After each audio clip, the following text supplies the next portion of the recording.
مانتا ہوں میں کہ آج ہر انسان اپنے اپنے مسائل میں گھرا ہوا ہے۔ چھوٹے لوگوں کے چھوٹے مسائل، بڑے لوگوں کے بڑے مسائل،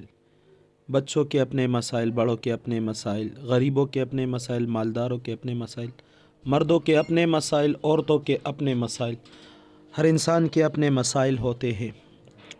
اور عجیب عجیب قسم کے مسائل کے انسان اس پہ برداشت کرنے کی قوت بھی نہیں رکھتا۔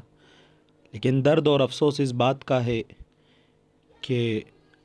اس نظام کو اللہ نے بنایا ہے اور اللہ دیکھ رہا ہے ان سارے مسائل کو، اور مسائل کا حل بھی اللہ پاک نے ہمیں بیان فرما دیا ہے،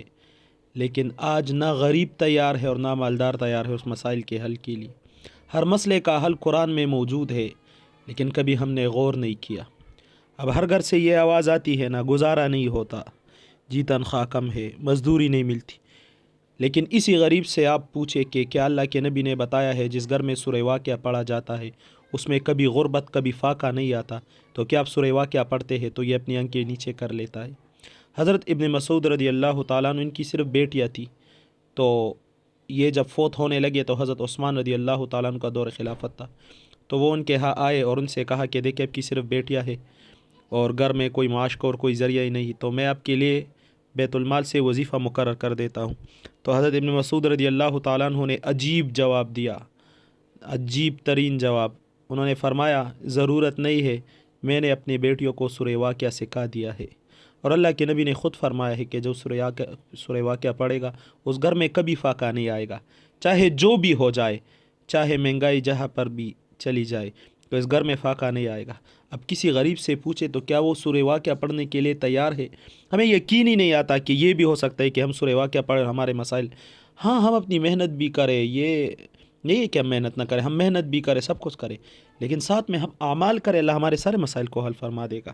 اس طرح اور بہت سے اللہ کے نبی نے ارشاد فرمایا جو صبح کو سورہ یاسین پڑھے گا تو اللہ پاک دن کے سارے مسائل حل فرما دے گا، اور جب سورہ یاسین آپ کسی بیمار کے لیے پڑھیں گے اللہ اسے شفا دے دے گا۔ تو ہم یہ تو رونا روتے، ہم سب کیا نیک کیا گناہگار، ہم سب یہ رونا رو رہے ہیں کہ جی مسائل حل نہیں، بیماری ختم نہیں ہو رہی، لیکن ذرا پوچھے ہم میں سے کتنے ایسے ہیں کہ ان کے گھر میں بیماری آئی تو فوراً 2 رکعت نماز پڑھ کر، صلاۃ الحاجت پڑھ کر، کیونکہ اللہ کے نبی کو حضرت حذیفہ رضی اللہ تعالیٰ فرماتے اللہ کے نبی کو جب بھی کوئی بات پیش آتی تو وہ فوراً نماز کی طرف متوجہ ہو جاتی، فوراً مسجد کی طرف جاتے۔ اب اللہ کے نبی سے بڑھ کر کوئی انسان اس دنیا میں ہے، ان سے زیادہ عقل مند انسان کوئی ہے؟ جب وہ مسئلے کے وقت نماز کی طرف متوجہ ہو رہے تھے تو ہم کیوں نہیں ہوتے؟ تو ہم بھی ایک ٹرائی تو کر کے دیکھیں، جب مسئلہ آ جائے ہم 2 رکعت صلاۃ الحاجت پڑھیں، نماز کی طرف متوجہ ہو جائے، اور پھر اس کے بعد بیٹھ کے سورہ یاسین پڑھے دل سے، اور پھر اللہ سے رو رو کر دعا مانگے، ایک تڑپ کے ساتھ دعا مانگے، پھر دیکھیں ہمارے مسائل حل ہوتے یا نہیں ہوتے۔ خدا کی قسم مسائل کا حل صرف اللہ کے پاس ہے، تمام دنیا مل کر کسی کے مسائل حل نہیں کر سکتی، نہ وزیر اعظم اور نہ صدر اور نہ کوئی اور، صرف اور صرف اللہ ہی مسائل حل کر سکتے۔ اس لیے علاج اس میں ہے کہ ہم اللہ کی طرف رجوع کریں، اور یہ جو آج ہمارے اوپر جو حالات ہیں نا، خدا کی قسم یہ ہمارے اعمال کی وجہ سے، اور اللہ پاک نے قرآن میں مختلف جگہوں پر اس کا ذکر کیا ہے